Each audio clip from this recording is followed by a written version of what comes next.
If you want a build wherein you don't have to worry about skills, instead straight up raw DPS with the intention to obliterate your enemies, well, this is the video for you. The latest title update has made some changes in damage, which has inadvertently caused the meta to shift. Now, certain weapons and gear combinations just aren't as powerful as they used to be. So in this video, it's time to get you up to speed on what's the most effective tactic available: meta. So when creating builds, what is your goal? What do you want to accomplish? Well, here's what I think: to dish out as much damage per second as possible. And in this video, I'm going to show you exactly how to make that happen. Doesn't matter if you're new, it doesn't matter if you're returning to the game. Even if you're a veteran, you might not know some of these subtle changes that have been made that will have a huge effect on the damage output of these types of builds. And in this one, I've made sure to capitalize on every bonus type that's relevant to this particular style. So sit back and relax, like the video and subscribe if you're new, and just enjoy this awesome gameplay and commentary as I break down this build in detail.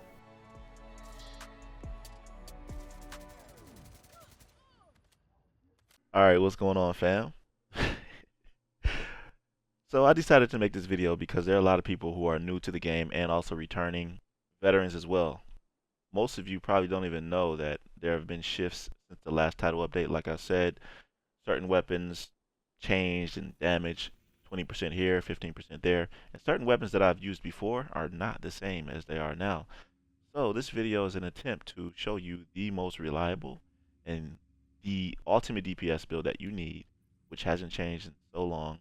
It's still legit, it's still solid, nothing really special, but it's the DPS build that every player needs. So I think I'm just gonna go do this mission.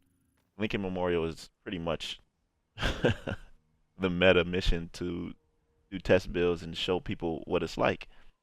And then I'll show you the breakdown towards the end. They maintain this outpost. True Sons will be a direct threat to the campus. And by the way, you can use this template with any, oh snap.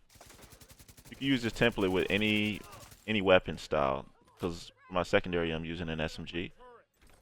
But with the way that the LMGs are now, boy oh boy, the fact that they come with both damage to targets out of cover and damage to armor is pretty huge. So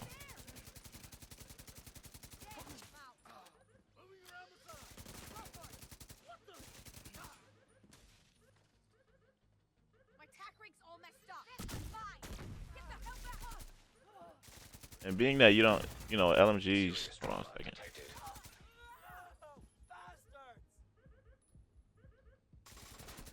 You almost took me out, bro. Bro, what is up with these cats? Take him out real quick so that. Yes. So one thing is, you don't really want to worry about defense. You just want to dish out as much offensive as possible, especially in PvP. Because for the most part in PvP, everybody gets melted anyway, right? But some builds just slap like crazy. Yeah, so like some builds just slap hard as heck, and if you can get the jump on somebody, they're not going to be able to do anything to you, pretty much. Just take them out real quick. Boom. Nice. That's another good thing about LMGs. They got these long magazines, so sometimes you ain't got to reload.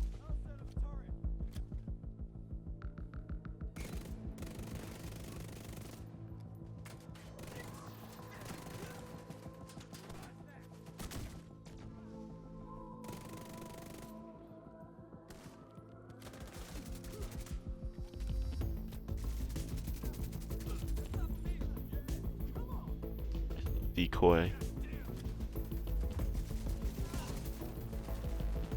You could definitely use this in oh snap. You could definitely use this in legendary content. It's just all about how you play.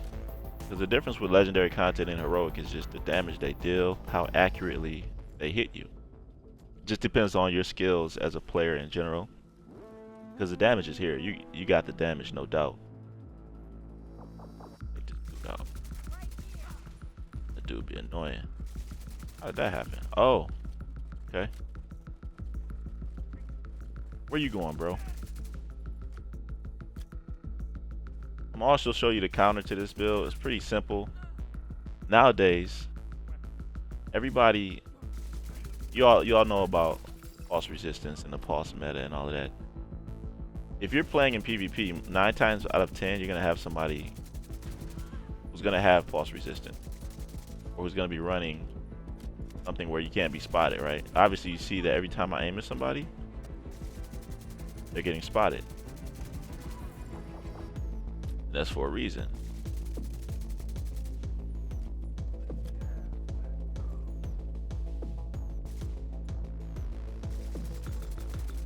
Because flatline is insanely powerful.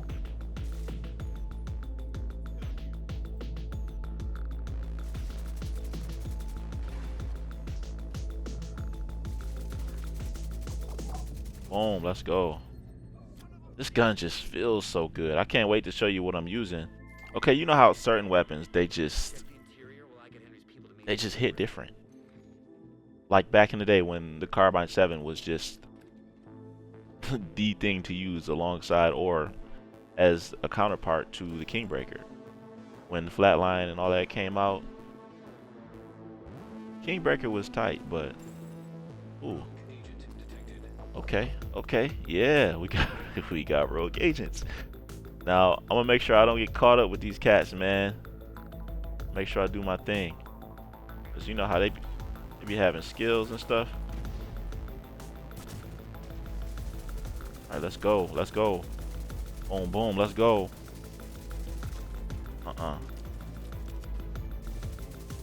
Oh yeah, one out. One of them is done. Let's go. The other one tried to take me out. He wasn't falling for the decoy.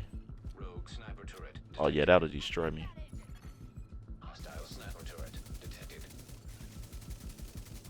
Nope. You don't want to hurt me? Oh.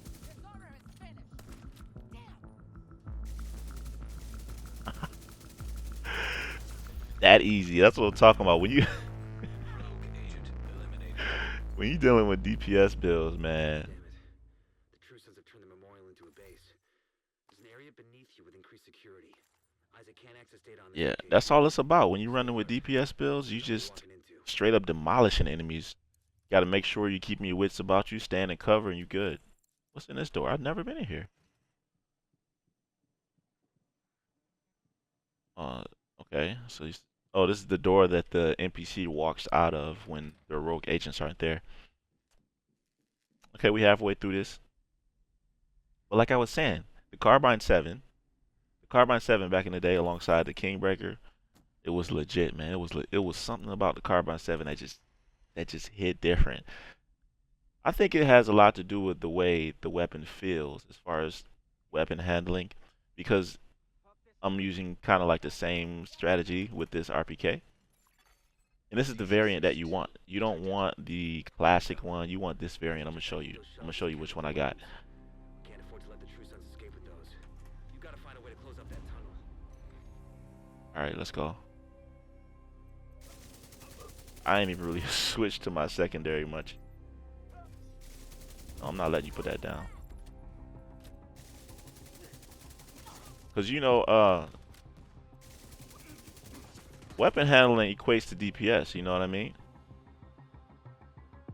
So you don't need all of this. You don't need all this DPS all day. Everything catering to DPS. But you need things that'll help your DPS.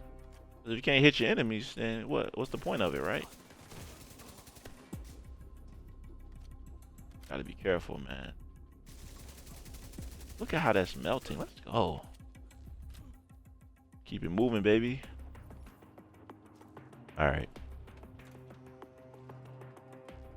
By the way, this is the first of 3 more videos. I think I'm gonna do the ultimate hybrid build, the ultimate skill build, and the ultimate tank build. Now you know I'm gonna go in with the hybrid build, man. I cannot wait to make that build for y'all. I got an idea of how I want to do it, but it's gonna be fire. Ooh, nice call, everyone. Let's go. Look at that. Done. Deleted them pretty much. I don't know why I never started here whenever I do this mission. Because you pretty much got the view of the whole room unless they go under you.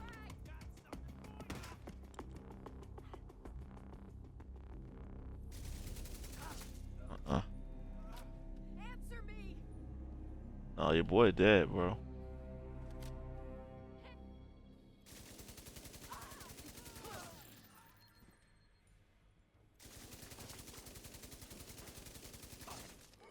Yes, sir. Give me that. See, we all the way already at the end, so that's why I decided to do this mission, because it's pretty quick and it just gets straight to the point. You know what I mean?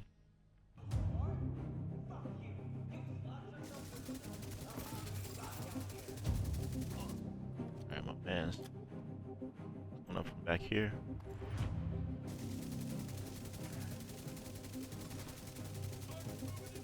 Done. Where the other one at? Where the other one at? Yeah, I see you, buddy.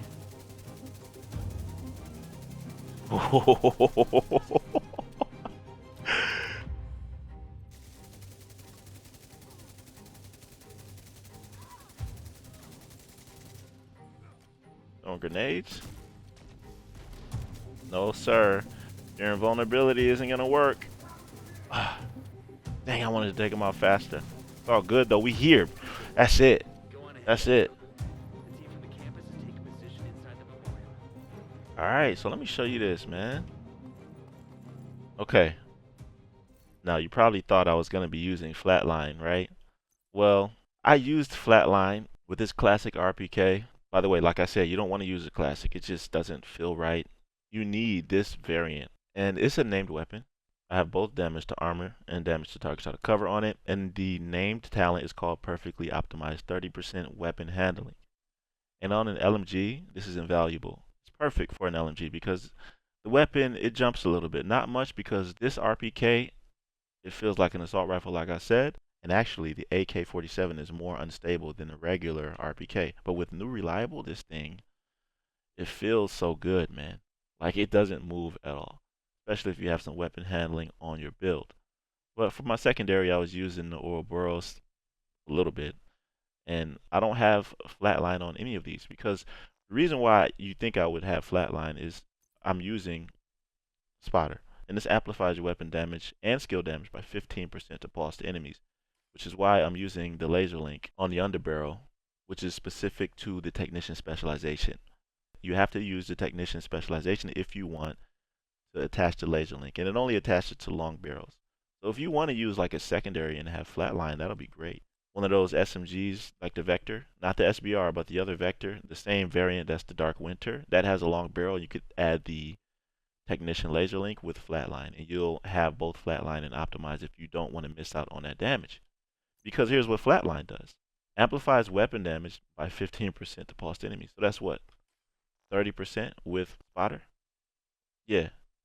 So that's pretty significant, but as you saw, it didn't really matter, because Perfectly Optimized is amazing, just simply put. And the way to get this is you just have to go to Countdown and farm for LMGs, and eventually it'll drop for you. This is usually easy to get. But this is the standard build that I'm talking about. And the skills that I'm using are DPS catered skills, the MP sticky bomb, and the decoy, just so you can get people off your track, distract them, just so you could stagger them, you know, just so you can do things that you need in order to get the advantage on them with your weapon. If you want to switch to this orbit, you can. It says after killing an enemy, you have to swap within 10 seconds, and you get a 35% crit chance and 40% crit damage bonus. But that's just doing too much. I'm not trying to do that. I'm melting through everybody real quick. For the chest piece, I'm using the 𝐤𝐸𝐬. Gives you crit chance for the first piece, and I have crit chance, crit damage, and crit damage mods. By the way, you want everything here rolled to crit chance and crit damage, with the exception of the things that you can't. Like this right here, Picaro's holster, I'm not able to get both, but I have the 15% damage bonus, which is why I'm using it. Give me more weapon damage. And critical hit chance. Depending on how much you want, you can have this with damage. And I have this rolled to armor just because I didn't want to be 726. 913k is just enough to be in PvP, take a couple hits, and dish out more. With 726 armor, man, you're going to get melted so fast you won't be able to do anything. So this is at least giving you a fighting chance, having this little bit of armor here. I'm going to tell you the counter to this also, because it's real easy to counter this build. And it's one of the reasons why I'm using perfectly optimized, because you won't be able to counter this talent like you would flatline. So the mask is Coyote's mask. It's a exotic. You can get this also if you farm for masks, or whenever it's targeted loot for masks. You know, farm the open world, whatever. This will drop for you eventually. See, this entire build is pretty easy to put together. None of these are hard to get except for the orb worlds. You have to get lucky after beating the incursion. So, but it's also not a necessity either. But here's what it does. Pack instincts. You and all allies gain a bonus based on distance of the last enemy you hit. Now, you don't get all 3 of these bonuses at the same time solo, okay? One person can have this bonus, the other can have this, the other can have this. You can't have these bonuses at the same time. So if you're within 15 meters, you're going to get a 25% crit damage bonus. Then 15 to 25 meters, 10% crit chance, 10% crit damage. And then this right here is a 25% crit hit chance. So you're going to be utilizing all of these throughout the fight. They're going to be switching in between these as you have those distances with the enemy. Like when I was fighting those rogue agents, I was getting this 25% critical hit damage bonus while I was sitting behind cover.